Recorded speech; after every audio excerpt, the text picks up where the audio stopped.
Hi there, I'm Santina with WTI, and I have found an awesome iron that I want to tell you guys about. This is the Hamilton Beach Durathon. It has been such a good iron for me. First of all, it irons wonderfully. That's super important. One thing that I really like about it is in all the years that I've had this, and I have had it for several years, the plate has stayed really nice. It hasn't gotten gunky, it still irons super smooth. I'm really happy with that.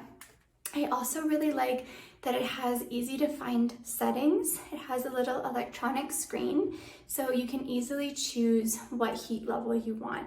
And of course, all of the settings that you need for a great iron. You've got your steamer and your spray and even a self-clean option.